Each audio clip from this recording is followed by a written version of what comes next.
Welcome to She Counts, the Real Talk podcast for women in accounting. We're your hosts, Questian and Nancy McClelland. In every episode, we're digging into the real experiences, challenges, and unspoken truths of life in this profession.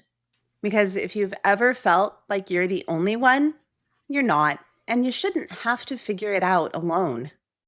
Special thanks to our sponsors, Forwardly, Justine Lackey's The Nest, and Keeper, for helping us bring these conversations to life, enabling us to share out loud what everyone's thinking and no one is saying. Today's episode is called Still Under Glass.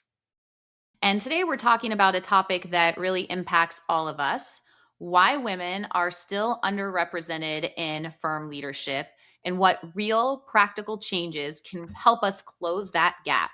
We're not just going to name the problem, we're offering examples, solutions, and calling to firm leaders to make intentional cultural shifts. Now, the last few episodes were highly emotionally charged and deeply personal, which is awesome. And we've been incredibly grateful for the beautiful and encouraging feedback we've received. It's been really heartwarming. We're so glad these episodes are resonating with you and that we're starting to help women in accounting feel less alone. And we also need a break from the intensity sometimes. So today we are digging into the data and discussing actionable insights.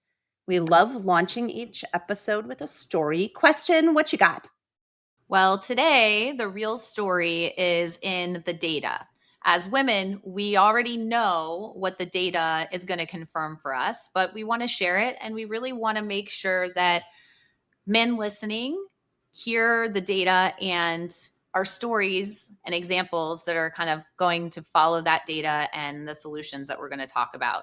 But just to give some perspective, women earn 50% of accounting degrees and make up half of new CPAs, but only 19% of CPA firm partners are actually women.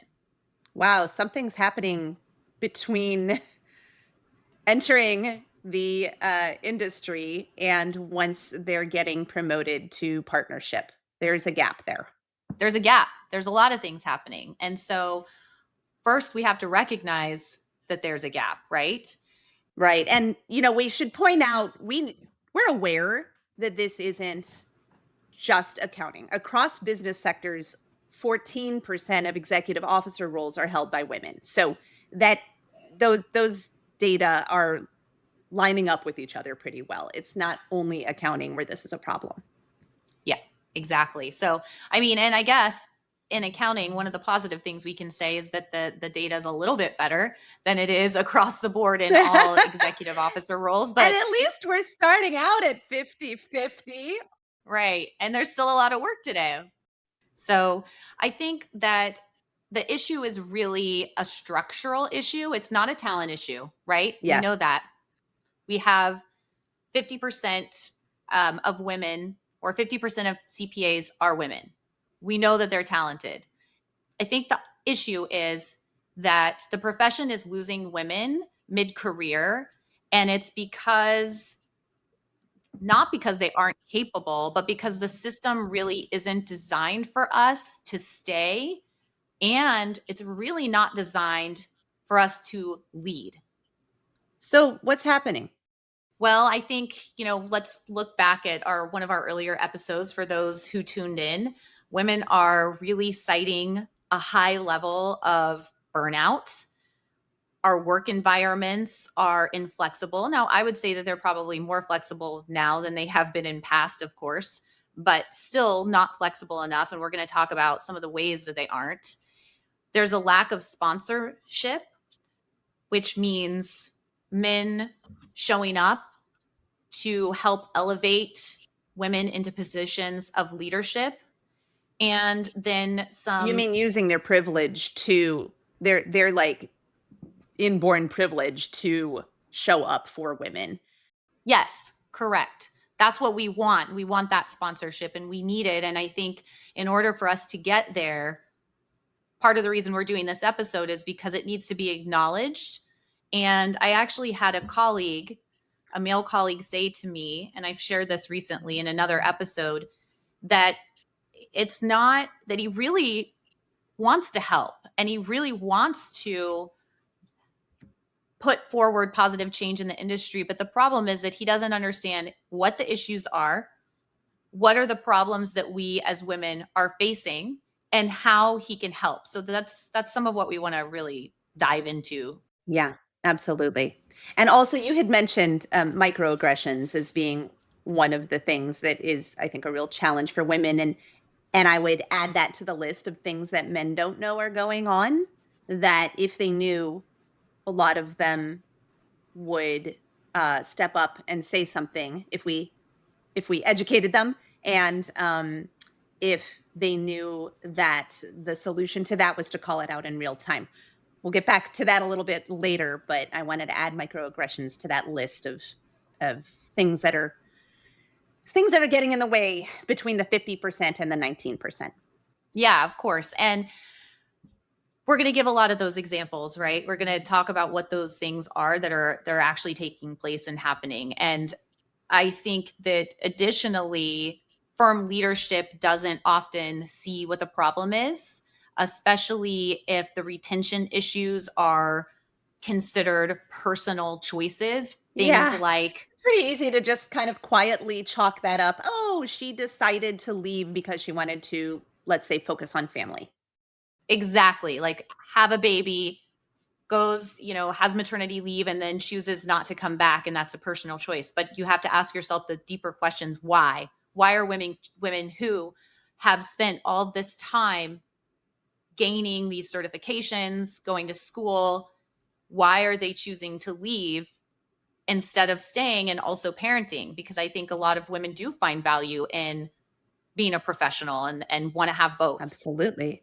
But when women are in general usually presumed to be caregivers in their family, whether that's children or caring for elderly family members, having a gap in that career experience really negatively impacts their progression. And so coming back afterwards, it's not celebrated as women having a whole new set of experiences that can add to the diversity of thought in the firm, but rather, oh, she's out of touch, she's out of practice, it's viewed negatively rather Yes, than being that's right. celebrated. Like culturally, we view it negatively. I mean, I don't know about anyone else. I can only speak for me personally, but my personal family struggles that I have gone through, the medical situation with my son, have made me a much more resilient individual Mhm. and a more compassionate person and leader, and overall have made me better at my work and at my job. Absolutely. Well, and we talked about my medical issues. I was actually a pretty harsh human being. I would describe myself that way until I went through my medical um, crisis and realized how many people are suffering in silence and have invisible struggles. My level of compassion and my ability to support my team members and to understand where my clients are coming from um, is so much better than it was before. I'm a much better leader for my struggles, for my time that I had to spend not working. So, question, we know that the first step is acknowledging that the gap exists. We've got a lot of bias to unlearn and we've got a lot of culture to rebuild, but we can't do that if we don't recognize that the bias is there in the first place. Yeah, we absolutely have to recognize the bias. And I think one of the ways that we can do that is we're going to share some of our experiences, what some of the bias is, and then some of the data behind it. A lot of firms have really good intentions, but intention will not change the outcomes. So we need to actually understand and make an effort and take action with the intention. So, what kind of role do these unconscious biases play? Unconscious bias plays a huge role. One example of something that I personally have experienced a number of times in meetings is being interrupted by my male counterparts a lot. And we know that I was also taught when I was very young not to interrupt. So I when a wasn't. man does so when I'm interrupted, I generally tend to back off myself, but I also feel like I get interrupted a lot in meetings with men. And a study has actually found and shown that on average, men tend to interrupt women 2.5 times more than women interrupt men. Wow. That stat does not apply to me, but that is also not surprising given the women Well, and I that's a good know point that you and have, work with. that these do not apply to everyone, Right. right? This So is not on all men average. interrupt, not all women don't interrupt. This is the average. Mhm. That's correct. So we can't make a blanket statement about everybody. But that's something that I've really experienced. And I think when you talk to a lot of women, they will tell you that they have that experience as well. So making Yes. sure that when in a meeting, they're given space. I also want you to talk about something that is called the motherhood penalty and the fatherhood bonus. What is that? So this is the assumption that a working mom, so overall, right, that a working mom wouldn't want a higher profile career and or wouldn't be capable of it because she's a working mom, that she may not want to or be as capable of having a position in leadership or of authority. Mothers are often assumed to be less committed to their work while fathers are praised for being family men. Oh So my gosh, I see that all the time. I have a funny story about that All actually. right, tell me. My my ex-husband was, and this isn't work related, it's personal, but my ex-husband was taking my son and his cousin to a playground one day. And his brother said, and I was going shopping with my sister-in-law, and his brother said to him, "How do you feel about them going shopping and you have to babysit the kids?" And he actually said to them, to his credit, "Yeah, exactly, right? I'm not babysitting. This is my child and my nephew and my niece." So, Wow. yeah, Babysitting. exactly. Yeah, Wow. babysitting your own child. Well, So there is this kudos conception. kudos to your ex cuz that was the correct response. Absolutely. And I think there is this experience that many women often have, and they will say that is the case. They feel as though they are penalized for being a mother, but men are often praised for being fathers. And oh, you took your kids to these to camp, or you're running them around, or you're watching them with their friends and playing outside, or whatever it is that the fathers are doing. If they're putting in a lot of effort, it's seen as some extra thing that they are doing, whereas Yeah.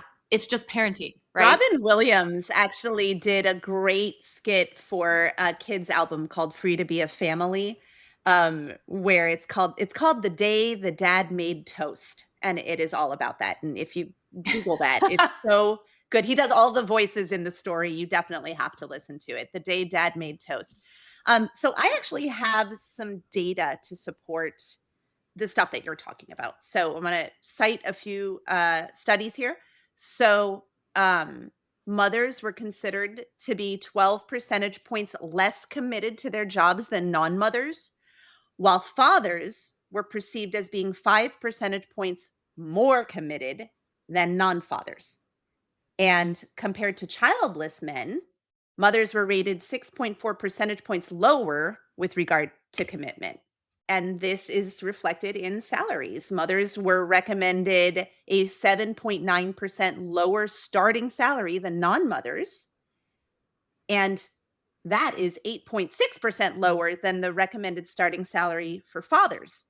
So it's that's kind of I don't know, to me that's mind-blowing to see it so obviously in the data. And among men, that trend is actually reversed and fathers were offered a Yeah. significantly higher starting salary than childless men.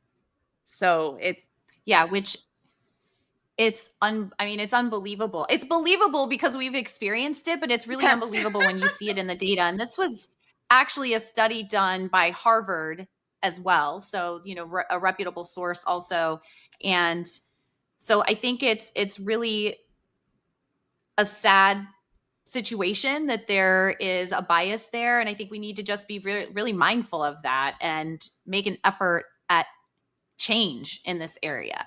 Do you ever notice how a woman is always asked to be the secretary or note taker for meetings also? Does that I mean, because that's another one where I feel like I don't know that I would call that it's not on the same level, and I don't even know that it's a microaggression, but it is sort of that assumption of duty to serve that is definitely related, I think, to our perception of women in motherhood and caregivers. Yeah, when I working in an office, it was somebody's birthday, and it's like, who is the person that's always organizing the lunch or buying the birthday card?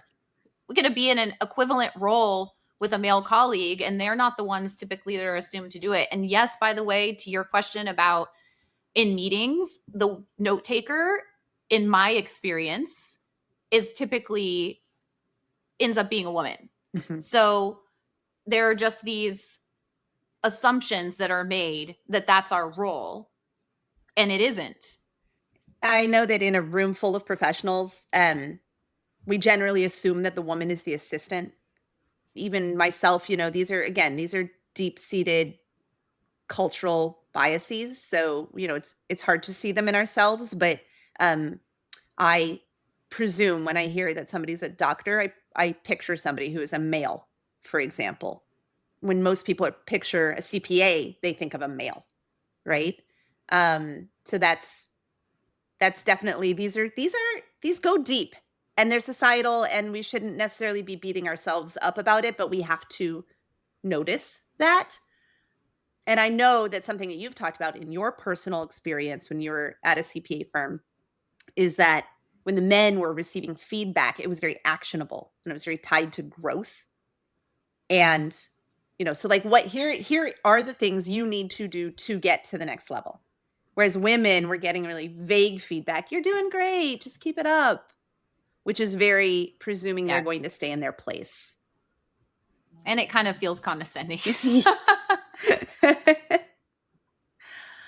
And also women of color have a much harder time. I think it's important to mention that they have a harder time with this than even we do as white women because there are many different kinds of privilege. And so women will be excluded or undervalued because they don't look like leadership or they don't sound like leadership. And that is just like they double down on that when it's women of color. And this gets disguised sometimes when we say she's just not quite the right fit. That's a really easy way to sort of mask that I can't put my finger on it sort of thing. Yeah, and our brains are wired through years of conditioning for there to be bias. And it doesn't, I mentioned this before, it doesn't make someone a bad person. Not, it's not bad that it is that way. It just needs to be acknowledged and changed, and it can be unlearned. That's what's really incredible because our brains have so much plasticity through on into our 70s that we can change our biases if we are paying attention to them. So it needs to be started with awareness, and leadership really needs to model better behaviors. I feel So, like you're trying to tell me that you really can teach an old dog new tricks. yes, that's right. We really can teach an old dog new tricks. Which it's funny that that's a saying, but it's an inaccurate one, right? Like when they say you can't teach an old dog new tricks, yes, you can. The science proves it. maybe they didn't maybe they didn't know about neuroplasticity and unlearning when that like phrase became popular. Well, move from mindset to mechanics. I want to talk about what real change looks like in action. I think that's a great idea. Many firms still reward visibility and hours logged. And I think we really need to consider who is making an impact, not just who is leaving the office last and who has bragging rights because I worked 7 days this week and somebody else only worked 6 days this week. It's also a cultural perception, I believe, in the US that saying you worked this extreme number of hours has become some sort of bragging right. And we really kind of need to reverse that mentality as well. The bragging should be, I'm still hugely successful and I've only had to work 10 hours this week, Because or I'm maybe so just somewhere in the efficient middle. and so intelligent and so organized. And yes, absolutely. We try in our Yeah. firm to although because all of our team members are part-time, we do pay hourly. We try to emphasize results over the hours. We're trying to reward the quality of the work and the leadership, the innovation, the client relationships, the taking initiative. Those are things where I'm just like, I don't care when this happens. Whether it's, after you've put the kids to bed and now you have your focus, or when you wake up on Saturday and your, the grandparents are, taking the kids somewhere and that's when you have time to work. I don't care when it is. It's what you're doing that I'm going to respond to. And that's what helps people move up through, I guess I would call it the ranks, although we're not a very hierarchical company. But I would like to see that in both small and large firms. I've also heard that some firms will, rather than it being an hour tracking type of situation, they're doing things like a revenue share, right? So there's a client, Mhm. and that's a huge motivator for an employee as well if they're bringing them on board and they're doing some sort of a revenue share.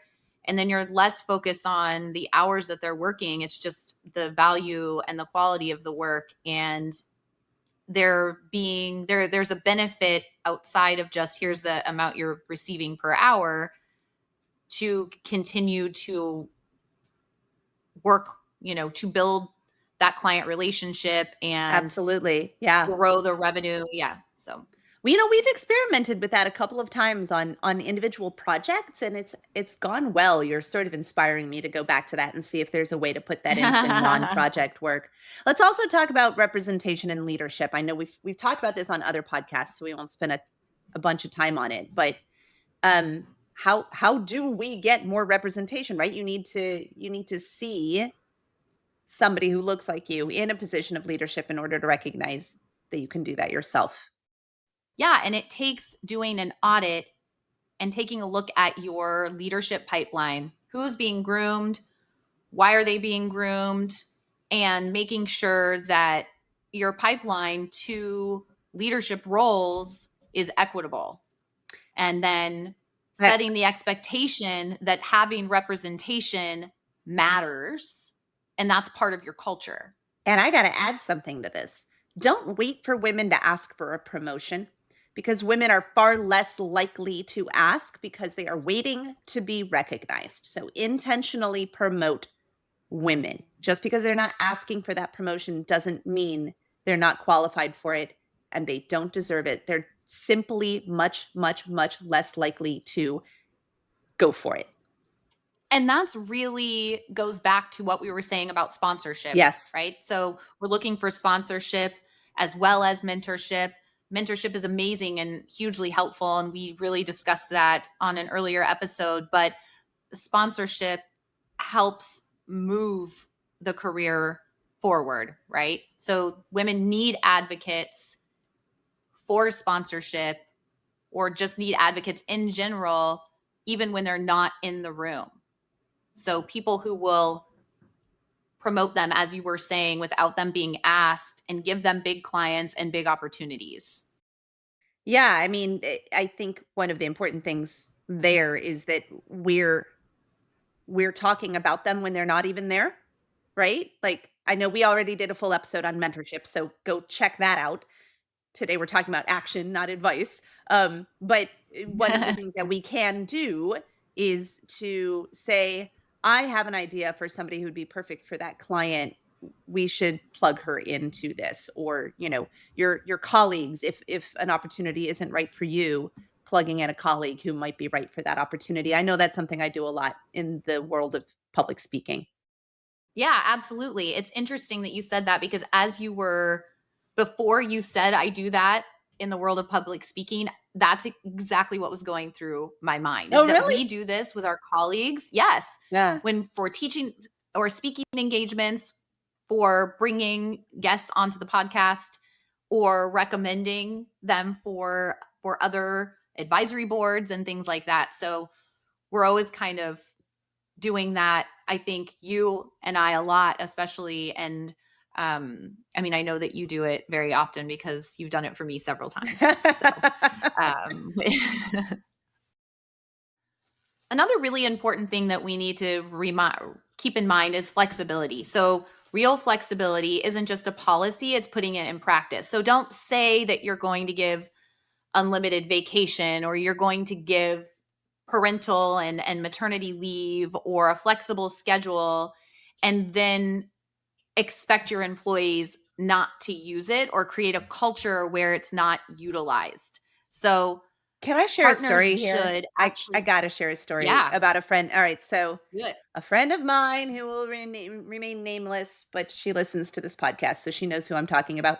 She's a lawyer, and her daughter, when she was a teenager, went through a really awful, scary time, and had a lot of health issues. And my friend needed to spend a lot of time with her. She also had a son who was a couple years younger, so she was raising the kids on her own. Oh And my gosh. I don't want to say on her own because her brother and his two kids live next door and they're all very supportive to each other, but she didn't have a partner. And God, She's I still a just single mom, oh, right? Yeah. totally. And She's ultimately the responsibility fell to her alone. absolutely, absolutely. And so she negotiated with her company to take a 1/4 pay cut. It was either 1/5 or 1/4, but she took a huge pay cut so that she could spend less time at work. And at that point, I think she went from spending like 100 million gazillion bajillion hours to like only 100 gazillion jillion billion and a half or something. Like it was ridiculous to me because she was clearly working just as hard, but she was working at home. She was clearly just as results oriented because she's absolutely dedicated to her clients and the work that she does.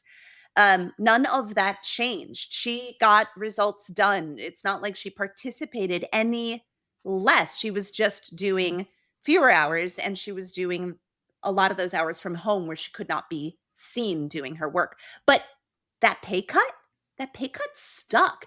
Future raises were based on her prior amount that she was making. And I to this day, it just infuriates me that that was something that she had to negotiate for, as opposed to a different friend of mine who, because it doesn't work like this in all firms, but a different friend of mine who was taking care of her parents, and her boss was just like, also a man, was like, "Look, you participate and you contribute more than anybody here. I know you'll get the work done. Take whatever time you need." Right? Yeah, that's Completely amazing. different situations. Yeah. Yeah, absolutely. And that's so important. The flexibility doesn't mean and having those commitments for family, etc., doesn't mean that you're a less capable person, but it is so common to assume that oh, you need that flexibility that you're not going to be. Yes. Flexibility Yeah. does not mean lower levels of contribution and lower commitment. It simply doesn't. Those two are not things that should be equated. Um, in not That's not just my opinion. Like so far, we're seeing the data play out in this. Well, and think about how many, so we have a pipeline issue.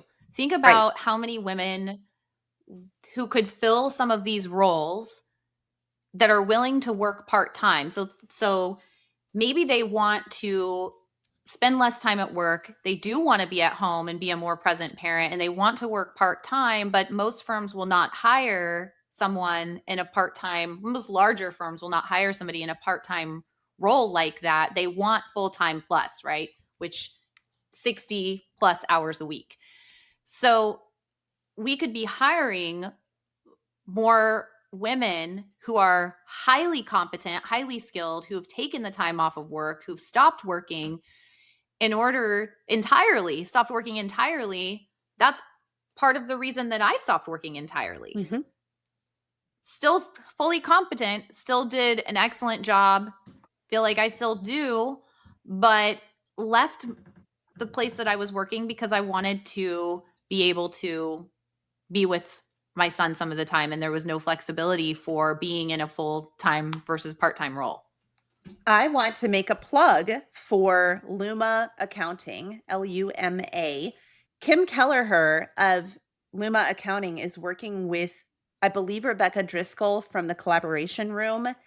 And together they're starting a project where it's women who are in the situation that you're describing that are looking for flexible remote work, and employers, this is all in accounting, employers who are wanting to hire that kind of highly capable part-time work. And that is how that she and her business partner have set up their company.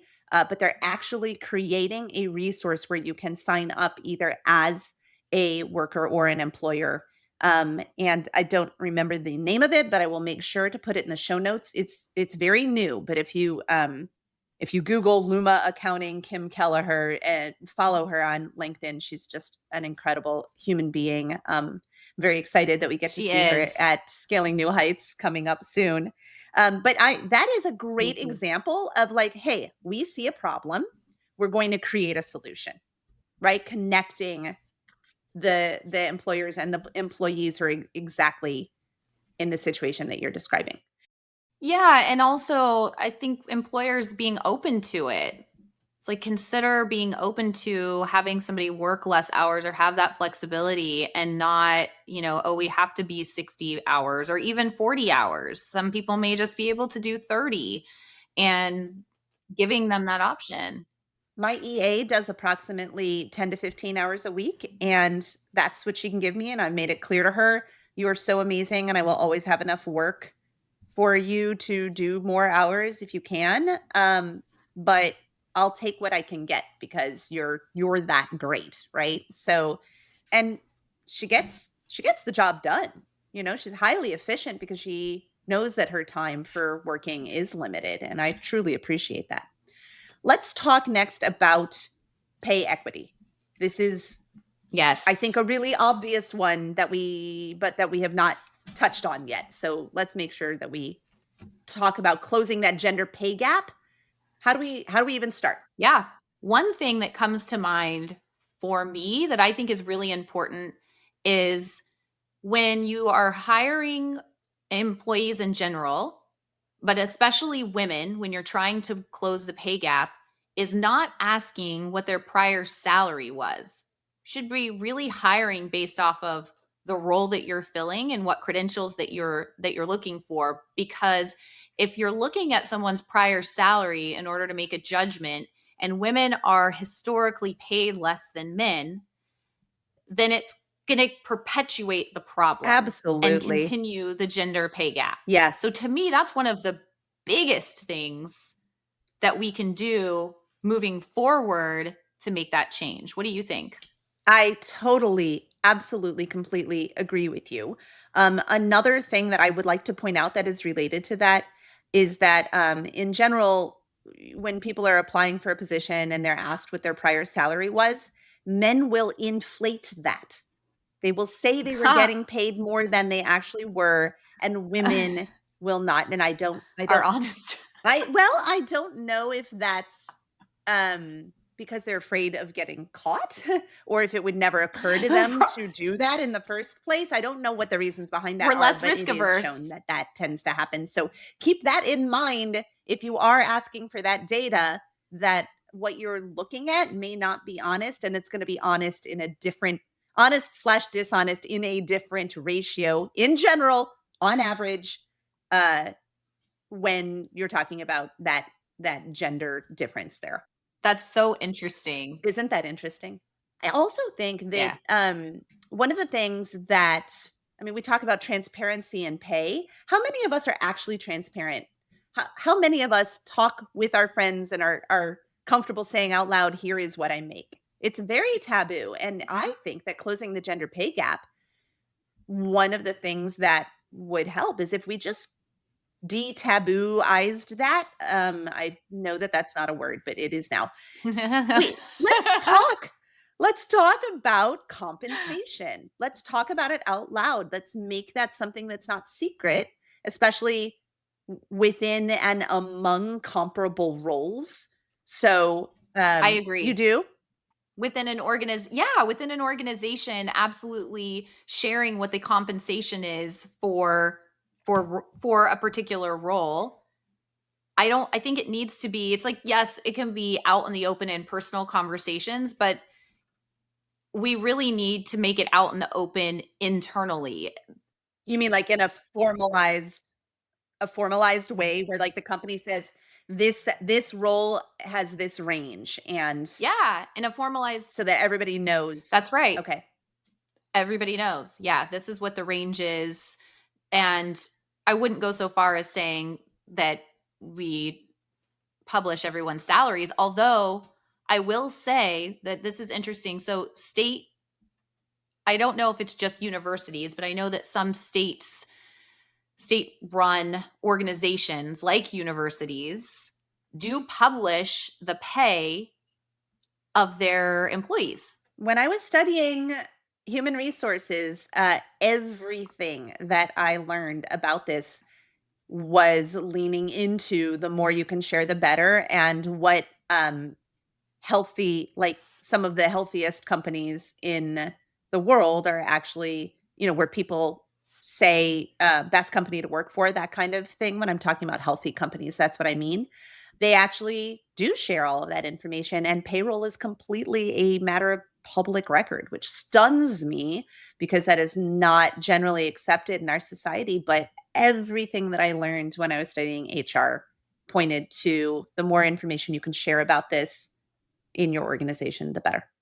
I think it's a conversation that should be had, and it's a consideration. When I was working at a big 4, it was very highly frowned upon to discuss your pay and your salary with anyone else. I mean, in fact, I feel like at some point I might have been told not to. And Wow. so having it be out in the open is something that I think can benefit everyone. It helps everybody negotiate more effectively. Oh my gosh, I'm so glad that you mentioned that, because there's something that is very personal to me, just in the past 5 years as I've transitioned from working in my firm as much to working on it and spending more time doing education and speaking, etc. When I was first moving in that direction, I felt so frustrated because I didn't know how to negotiate, because I didn't know what the standards were. Who do you talk to at a vendor? Yeah. What kind of skills, and what how do you talk to them about what you bring to the table? What are they even looking for? How much are those things worth? Which things will they pay you for, and which ones, Well, and women tend to undervalue themselves and yes. men tend to overvalue themselves when negotiating pay. Yes.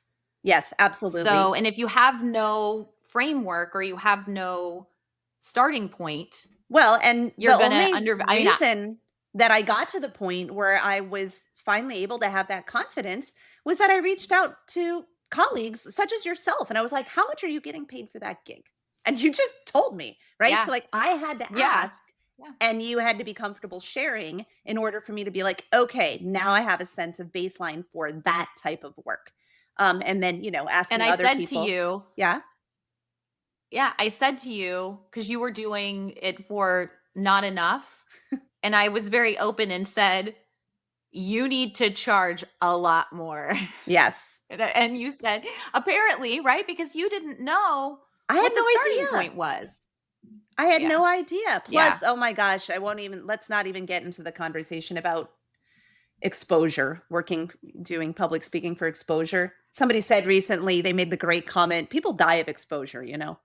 Anyway, um, okay, so what about client size? I know that this is something, especially at larger firms, this is a big, huge thing where women get passed over for major accounts. Yeah, especially because they're saying, "Oh, you're a lot of times I think they're thinking you're a mom, you're a parent, you don't want to have a larger account." And so we really need to who's a track account assignments and make sure that they're being either rotated or somehow reviewed to ensure that women are also getting those accounts. I mean, it should be competence based, Yes, right? It yes, should not be based on, well, I work, a flexible schedule, assuming that I can fulfill it competently, then it should have no bearing whether you're a mom or a parent or any of those things, yes, what you yes, get assigned absolutely. to. I'm going to add to that and say people in general, not just women, need to be trained for business growth.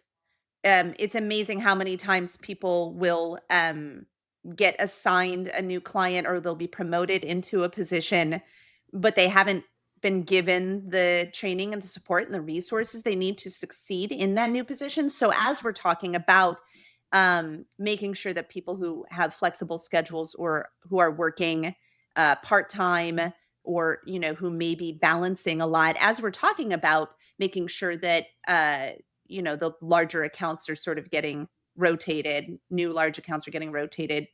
They they remember that they also need the support to succeed, right? So sales and negotiation training, many women were never encouraged to sell or close deals. We talked about on a private prior episode, we talked about selling is a woman's game and how I thought I couldn't sell at all and I wasn't interested in it. And because I wasn't a slimy used car salesman. And my boss was just like, no, I actually think you're uniquely qualified for this, special in a special Well, way. and we're groomed from a young age, hopefully less so now than when I was a child, to be kind and nice and warm, all which are amazing qualities. But being assertive or aggressive in negotiation and sales was frowned upon. And maybe not being aggressive and assertive in sales was frowned upon, but those characteristics as a female were frowned upon. So, how do you go from nice, kind, and you could be all those things and also be assertive, of course. So, I let's feel like just say that. I But feel how do like you I'm not go? I'm not just gonna say nice and kind. I'm gonna say sweet and demure and not in people's way. Because you can be kind Yes. and also be assertive. I think it's a lot harder to go from, sweet and, sugar and spice and everything nice. It's really hard to go from that to assertive. I completely agree. Right. Yeah. So it's like go here to here. Yeah, that's one of the reasons that I think women have a really hard time calling out microaggressions when they see them. Partially, they don't want to be viewed as like the the witch, right? Like, oh, just if you're calling out a microaggression that was acted out that affected you personally, you don't want to be seen as the person who's the complainer about it, right? Um Hmm. but it's only partially that. The other part is the sugar and spice and everything nice that you were just talking about. Like you don't have. Yeah. And I think something we need to keep in mind, and I want to hit on and make sure I say it as a follow up, is that you can be sweet and you can be assertive. I think the problem is that we're we were groomed early on to not be assertive, to just be sweet. And so it's like we don't know necessarily how to do that comfortably, but they can coexist because you and I are both kind and we're both assertive. Yes. So We know, Yes. and we know lots of women who are. In fact, I would say many of the women that work in our industry that we know, and a lot of our colleagues are both. But we have to encourage that and make women feel comfortable and safe being both of those things if they want to be, right? They need to feel Women need to feel empowered to call out being interrupted or ignored or dismissed or condescended to. Um, but they also need backup. They can't be the only ones calling out their own injustices. They need other people in Correct. the room, especially people with inborn privilege, right? Like the cis white males of the world, this is where we need you most. White ladies, stand up for women of color. And actually, I'm going to just add a little thing here that is not gender related, but I think that um, extroverted, outgoing people need to be standing up for people who are shyer or more timid or introverted in a way that they don't feel comfortable speaking up for themselves. So when you see it, say something. Yes, I absolutely agree. And be active participants and not just passive supporters, Yeah. right? This So, isn't and just we a want that women's from all issue. of the advocates. No, no, Yeah, no. this is a firm growth issue. We want everybody to be an active participant here. Co-sponsors, co-learners, champions of change. Firms can provide bias interruption training, not just for women, but for everyone. I mean, we can really remodel what success looks like here. We can definitely remodel what success looks like. I was talking to Jason Ackerman recently, and he was listening to the podcast and he was sharing feedback and he was really excited about it. And we were having a conversation about the makeup of his firm. And I was asking him some questions because I was intrigued because we have some amazing male listeners, but by and large we have female listeners, and I was intrigued and excited that he was listening. And he told me that his firm is actually 80% women and 50-50 men and women in leadership roles. And I just thought, that that was incredible. And so, what does firm success look like? One way that it can look successful is by measuring things like how many women do we have? How many of the women in our firm are in leadership roles? And I'm hoping to get some more information from him on how he's actually gone about and accomplished this. And Yeah, I'm sure it was intentional. we It can it have a seems follow up. unlikely. Yeah. Oh, I absolutely. Other It was examples of that intentional. intentionality, I know there's a firm that tied partner bonuses to team development and diversity outcomes. I would love to talk to them Mm, and learn more about that. And then you had a friend who was a male partner who yeah, was really intentional about providing an example of taking paternity leave. that's right. And in taking paternity leave, shifted the entire firm's culture, which I just think that's so inspirational because, we need to see it modeled. That's right, because one of the things that we do know about leadership or that we do know about culture is that the best way, I mean, the data has proven this, the best way to shift a culture is by the people who are in the leadership roles doing the thing that they want to change. They need to model the behavior, and that will have a huge impact on a cultural change and shift within a business. So it's possible, the change is possible.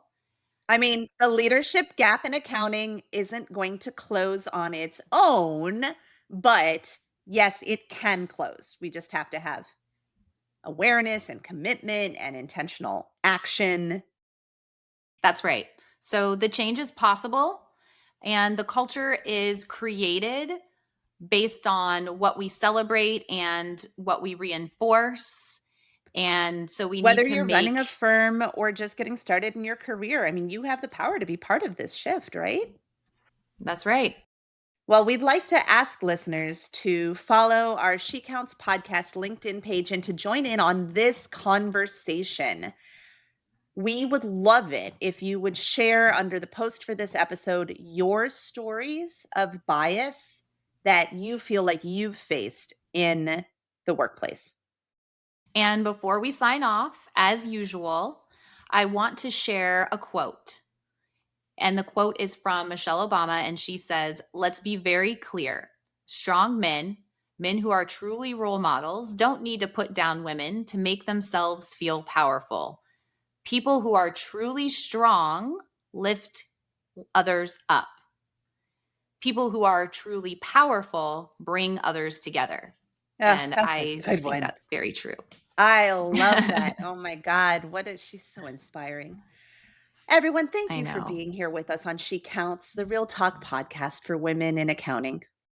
If something in today's episode hit home for you, well, that's exactly why we're doing this. So you feel seen, heard, and never alone. And remember that you can get CPE credit for listening at earmark.app. And links to that and any other resources that we've mentioned will be in our show notes. And please subscribe and leave us a review because it helps other people find the podcast. It also makes us feel really good. We've seen a few of these come through and it's just, feels great. Thank you for those of you. Yes, totally. And also, please share this with another woman in accounting who needs to hear it too. We'll see you in 2 weeks.